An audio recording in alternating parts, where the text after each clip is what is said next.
Nuestra leyenda urbana de esta semana se mete a uno de los capítulos más apasionantes, más interesantes de la vida del México de la Revolución. Estoy hablando de la banda del automóvil gris. 1915, la pesadilla que envolvió a la Ciudad de México. Los hombres con la complicidad de los generales de la Revolución que se metían a las casas y las saqueaban a pretexto de buscar armas, de buscar pertrechos para el enemigo. Estamos hablando de uno de los episodios que involucra a María Conesa, que involucra a la vedette Mimi Derba, que involucra incluso a la mismísima Prudencia Grifel. La historia se la contamos en esta leyenda urbana. Mi nombre es Alberto Barranco Chavarría y esto es Leyenda Urbana.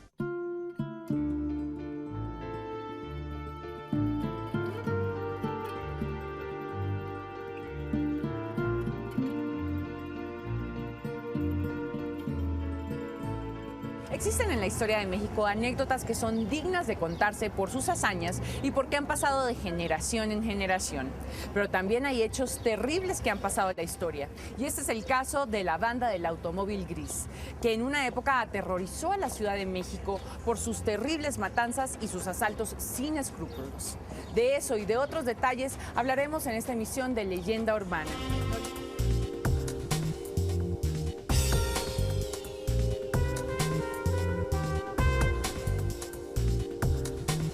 Señores, tengan presente lo que les voy a contar sobre esta banda de gente que asalta la capital. ¿Será que el diablo la ayuda a tanta mala acción o los mismos generales de la revolución? Dicen que todos salieron de la cárcel de Belén y que roban a las casas por encargo de la ley. Y todos esos rateros en un automóvil gris robando tanto dinero y joyas, hay que decir. Este corrido se escribió en 1915 al fragor de uno de los episodios más dramáticos que ha vivido la capital del país. Estoy hablando del asalto de la banda del automóvil gris, un escenario que dio para 2 películas, un escenario que dio para una zarzuela y un escenario que ha dado para muchos libros, investigaciones y demás por el misterio que se guarda atrás de este terrible episodio. La banda del automóvil gris se va a desenvolver en la Ciudad de México en 1915. En 1917, apenas en el mes de marzo, se había estrenado una zarzuela. Esa zarzuela se daba en el Teatro Principal. En ese marco actuaba ni más ni menos que la actriz queridísima de entonces, la gatita blanca, María Conesa.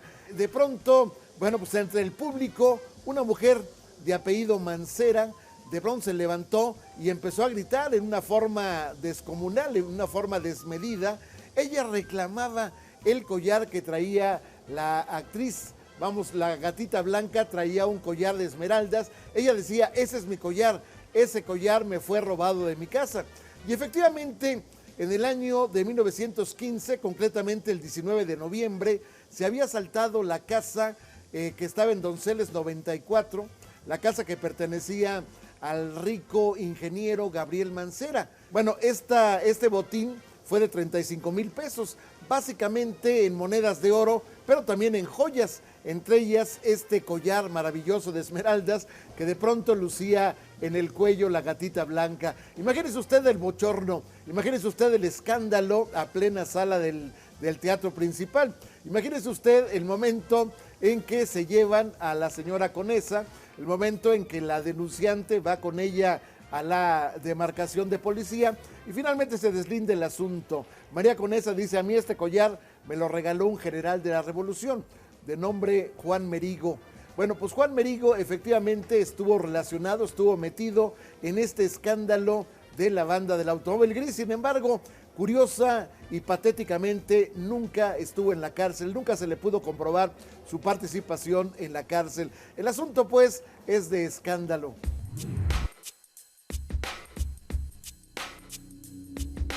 El 9 de febrero de 1913, los generales Félix Díaz y Manuel Mondragón ordenaron abrir fuego de los cañones a la Ciudadela. Corrían los días de la famosa Decena Trágica y varios de los cañones y disparos lograron derrumbar las murallas de la cárcel de Belén, ocasionando que muchos de los reos pudieran huir. Así fue como surgió la banda del automóvil gris. Sus integrantes aprovecharon la ocasión y las circunstancias para robar, amedrentar y secuestrar en toda la Ciudad de México.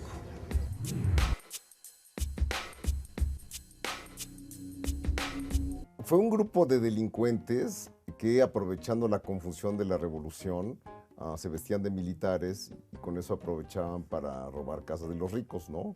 Es un hecho histórico, sin duda muy pintoresco, ¿no? Porque esto, desde luego, se prestaba a la adaptación cinematográfica, ¿no? No eran los normales bandidos que o entran en la noche y se roban las cosas o asaltan a mano armada, sino que usaban el disfraz de militares para hacer sus fechorías, ¿no?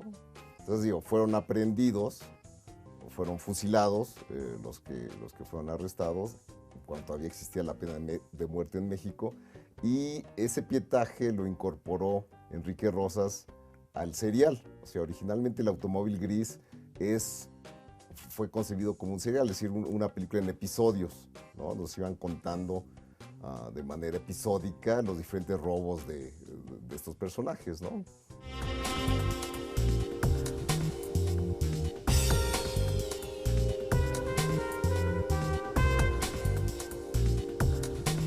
Estamos en la legendaria cantina La Ópera de las calles de 5 de Mayo.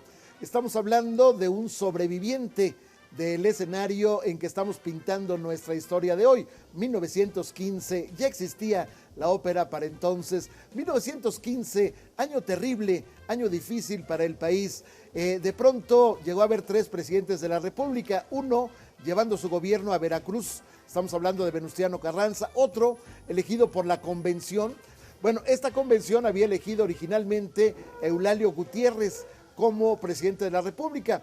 Posteriormente, Eulalio Gutiérrez es desconocido por Francisco Villa y entonces se nombra a alguien más, Roque González Garza. En ese marco, bueno, pues a veces eran los carrancistas, a veces eran los zapatistas, a veces eran los convencionistas quienes tenían el control de la Ciudad de México. El descontrol, pues, era general, había hambre en la Ciudad de México. Una situación terrible para la Ciudad de México. En aquel entonces la gente pues no sabía cómo refugiarse en sus casas porque a veces ni en las casas estaban seguros. En este escenario es como se da el nacimiento de la banda del automóvil gris.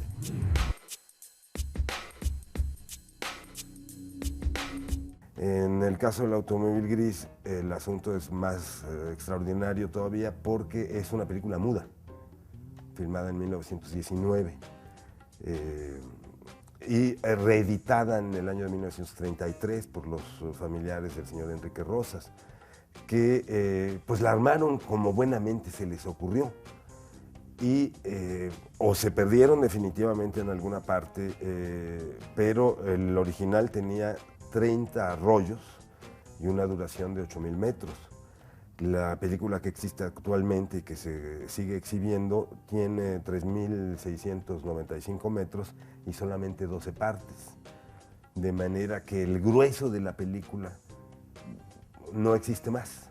Se dice que participó en la escritura del guión y en la realización de la película el jefe de policía que capturó a la banda.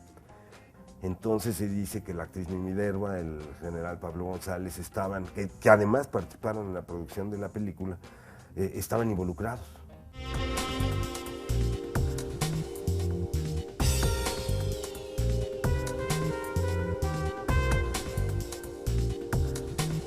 Para centrarnos en la escena, quiero remontarme a lo que ocurrió entre el 9 y el 19 de febrero de 1913, el episodio conocido como la Decena Trágica. Se revela un grupo de generales contra el gobierno de Francisco I. Madero, uno de ellos, avesado, intrépido quizás, intenta llegar al Palacio Nacional, estoy hablando del general Bernardo Reyes, ahí finalmente es muerto en la refriega. Posteriormente, otros generales, el general Félix, el general Mondragón, se refugian en la Ciudadela y desde ahí se inicia pues un combate entre las fuerzas leales a Francisco I. Madero y las fuerzas rebeldes que habían salido, incluso algunas de ellas, desde la escuela militar que estaba en Tlalpan. Bueno, en este escenario de pronto se sucede un cañoneo incesante entre el Palacio Nacional y entre este lugar, la Ciudadela, que había sido alguna vez la fábrica de cigarros, la fábrica real de cigarros. Bueno, de pronto uno de los cañonazos va a romper una de las paredes de la cárcel de Belén. La cárcel de Belén, bueno, pues existió como uno de los episodios más nebulosos y trágicos de la Ciudad de México. En este lugar, de pronto, al fragor de la refriega, de pronto, pues un grupo de presos se va a escapar. Este grupo de presos se había aglutinado en este escenario de defensa frente a la situación hostil que se vivía en la cárcel. Estamos hablando de que los capitaneaban 2 españoles, uno de ellos de nombre Higinio Granda, otro de ellos de nombre Francisco Riestra, y vienen también entre los mexicanos un Francisco Viedo y algunos otros más. Se habla de un experto en abrir cajas fuerte.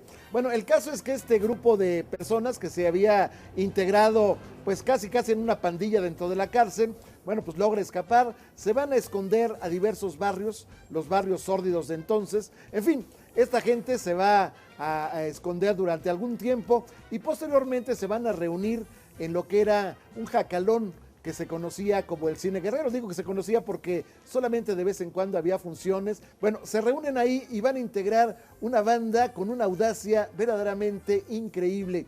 Imagínense usted que de pronto estas personas llegan a una casa, tocan la puerta, desde luego vestidos de militares ellos, de capitán Higinio Granda, que es el jefe de la banda. Bueno, pues llegan, tocan a la casa y enseñan una orden de cateo. Lo curioso del caso es que la orden de cateo está firmada en su momento, por ejemplo, por el general Amador Salazar, quien era pues uno de los importantes jefes del Ejército del Sur que encabezaba Emiliano Zapata. Él era realmente el que tenía la custodia de la Ciudad de México. Bueno, pues llegan con esta orden de cateo y le dicen que hay sospechas de que en esa casa se tienen almacenadas armas y cartuchos. Y con ese pretexto, bueno, pues se inicia una revisión de la casa y naturalmente lo que se va encontrando en cuestiones de alhajas, de dinero, bueno, pues eso se va robando, se va acumulando. Pero llega al extremo de que, como en aquel entonces la gente desconfiaba de los billetes, pues básicamente estamos hablando de monedas de oro, monedas de plata, y bueno, pues llega el momento en que le hacen un inventario a la gente. Nos llevamos tantas monedas de oro, tantas monedas de plata, tantas alhajas de tal, le entregan el inventario y bueno, cuando la gente va a reclamar, se encuentra que esa banda finalmente los había engañado, que en realidad no eran militares y que en realidad no había tal orden de cateo. Sin embargo, insisto, la orden de cateo estaba firmada por el general que en ese momento comandaba la plaza.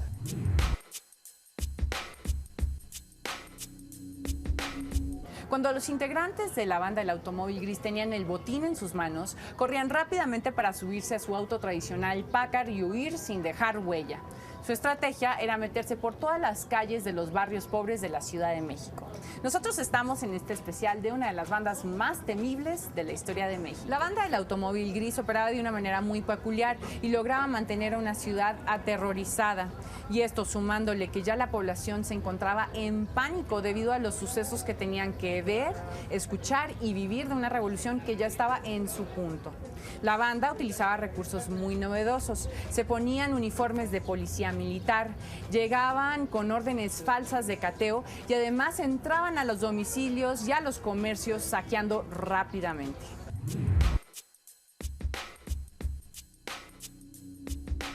Siempre ha habido un interés por la delincuencia, ¿no? Y lo vemos actualmente. En cuanto hay un crimen, es lo que ocupa la mayor parte de los noticieros, ¿no?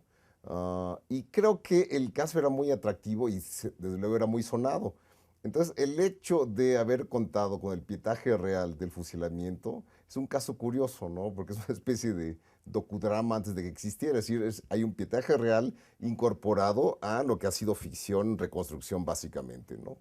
La verdad es que legalmente no se debería. Es decir, actualmente en las ejecuciones que ocurren en Estados Unidos, por ejemplo, no permiten que se filme pero en esa época no había, digamos, esos impedimentos éticos, y de hecho también en Estados Unidos cuando alguien lo ejecutaba en la silla eléctrica lo filmaban. Yo creo que era un interés como documental, ¿no? Y por ahí Enrique Rosas, no sé la historia, estuvo ahí y dijo, ay, pues qué buen pietaje, ¿no? O sea, sí, porque es la muerte tal cual, ¿no? Vemos cómo les dan de balazos y caen, ¿no? Y esta es una de las películas más logradas.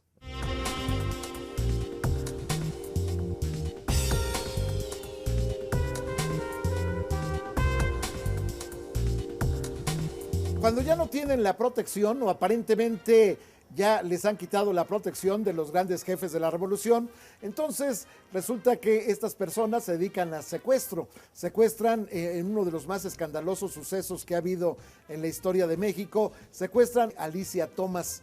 Alicia Thomas es llevada a una bodega donde la resguardan mientras piden el rescate, 10,000 pesos. Bueno, finalmente esta mujer es violada cuando llega a su casa, después de haber pagado el rescate, llega en un estado lamentable. Vamos, era verdaderamente una ruina de mujer la forma en que había sido atacada por estos individuos. El papá, evidentemente un hombre con poder, un hombre con dinero, un hombre con influencias, pues va a quejarse a la Embajada de Francia. La Embajada de Francia presenta una nota diplomática y sin embargo es curioso que por más que le hacían, pues no encontraban a Higinio Granda y a su banda, un asunto que parecía ya demasiado sospechoso. En ese marco se ubican dos generales que aparentemente eran los protectores de la banda. Uno de ellos, ni más ni menos que Juan Mérigo, el que hablábamos al principio del collar de la gatita blanca María Conesa, pero también uno mucho más importante que él, Pablo González. Pablo González era el jefe de las fuerzas que llegaron con Venustiano Carranza, era, vamos a decir, el comandante militar de la Ciudad de México. Este hombre llegaría a ser candidato a la presidencia de la República en la época en que Álvaro Obregón quería también el cargo. Estamos hablando de 1920, el ganador finalmente sería Álvaro Obregón. Bueno, en este marco, quizás el episodio más curioso del asunto es que los dos generales están ligados con el espectáculo, con el mundo del espectáculo.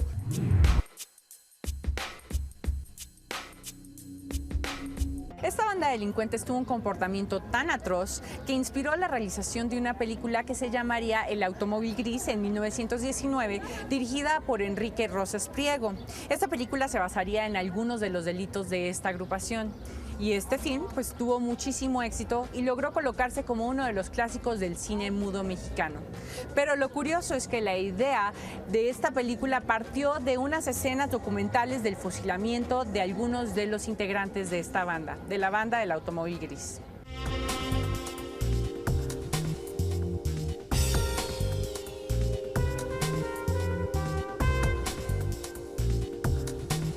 La sorpresa para Higinio Granda, después de su segunda fuga de la cárcel de Belém, es que uno de los cómplices de la banda, que no había sido apresado, Francisco Oviedo, ha sido nombrado ni más ni menos que subjefe de la policía de la reservada, lo que después sería el servicio secreto de la policía. Imagínense usted la iglesia en manos de Lutero.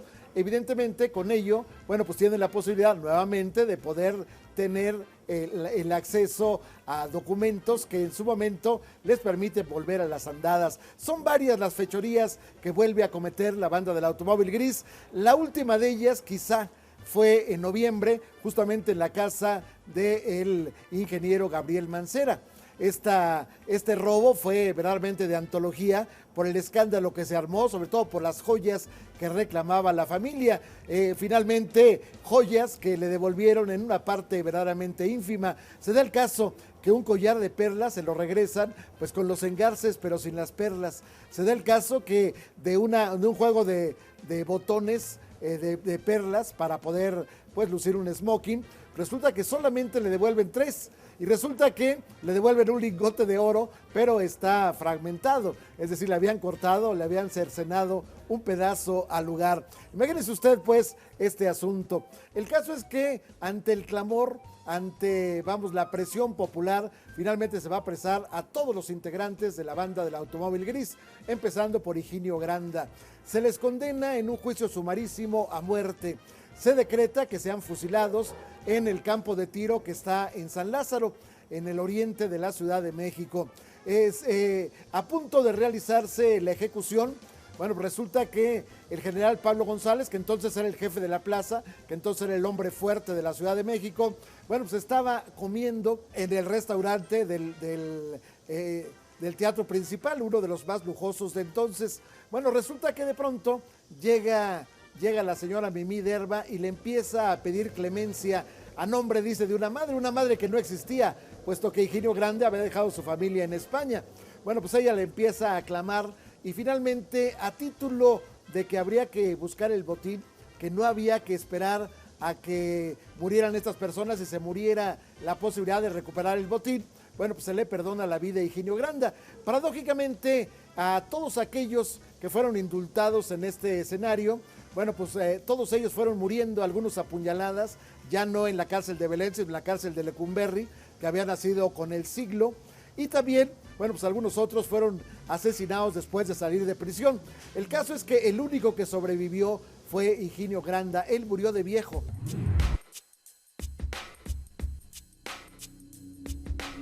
Voy a leer un pequeño fragmento del guión original porque es, yo creo que muy elocuente de la ambición cinematográfica de Enrique Rosas y su equipo de escritoras y la enorme dificultad que aún con los efectos especiales de hoy día se podían haber realizado. Dice, los años pasan. La víspera del tercer aniversario del fusilamiento de San Lázaro, los miembros de la banda charlan. Mercado les refiere cómo fue aquella terrible escena y cómo su exaltada fantasía le hizo experimentar todas las intensas sensaciones de la muerte. Primero sintió que caía como pájaro herido y que su caída no tenía fin, pues se deslizaba por la sombra con la sensación de quien recorre un inmenso vacío. Atribulado por los tormentos de aquella caída eterna, quiso llorar y no pudo, porque ya no tenía ojos. Luego se sintió dentro de un ataúd, encerrado como en una armadura de hierro, atormentado por el frío horrible que le helaba hasta la médula de los huesos, y veía claramente claro, por encima de sus despojos, su propia alma flotaba como una virgen que sobrenadara de un naufragio. Por eso desde aquel día se había apoderado de él un deseo loco de vivir, un ansia incontenible de regeneración, de libertad, de dicha. Este es uno de los ladrones que ya estando en la cárcel tiene estas visiones. Entonces, bueno, si eso fue filmado, debe haber sido realmente extraordinario, ¿no?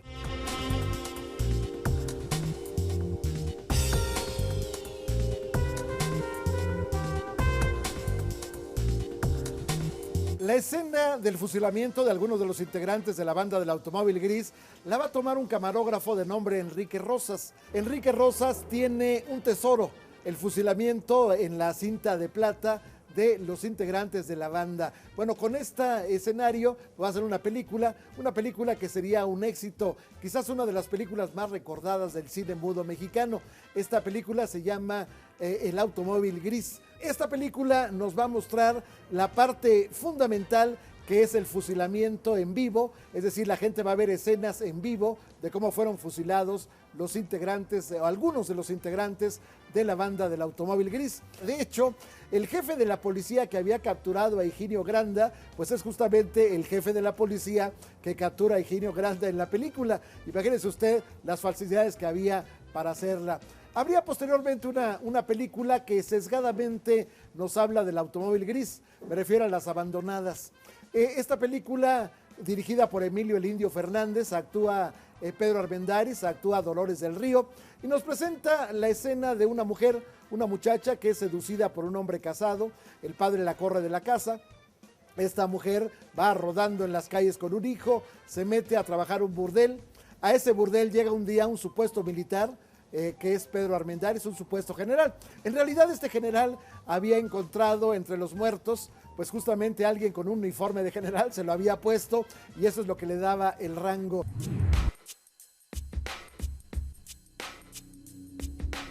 La historia de México no solamente ha sido marcada por los actos y los personajes que han hecho bien por nuestro país, sino también por esos hechos y esas personas que han sacado ventaja de esas situaciones vulnerables y además atacan a su beneficio. Tal es el caso de la banda del Automóvil Gris, que en la época de la Revolución saqueó, robó y violó dejando huella, y además es considerado como uno de los 50 crímenes más importantes de la historia de México. Nosotros terminamos esta emisión dedicada a esta banda. No olvide escribirnos a leyendaurbana@proyecto40.com.mx o de entrar a nuestra página web www.proyecto40.com.mx. Nos vemos la próxima semana. Esta es una referencia sesgada de la banda del automóvil gris. Sin embargo, el escándalo se quedó durante años y años y años en los periódicos de la época. Estamos hablando del Universal, estamos hablando de Excelsior, estamos hablando de muchos otros que en su momento pues dieron cuenta de estas hazañas, entre comillas, de la banda del automóvil gris. Un asunto que todavía durante muchos años, quizás décadas, se siguió transmitiendo de boca a boca entre los habitantes de la Ciudad de México. Gracias por habernos permitido entrar a la sala de su hogar. Gracias por haber estado presente con nosotros en este episodio dramático de la banda del automóvil gris. Lo espero el próximo sábado a las 9:30 de la noche, aquí naturalmente en Proyecto 40.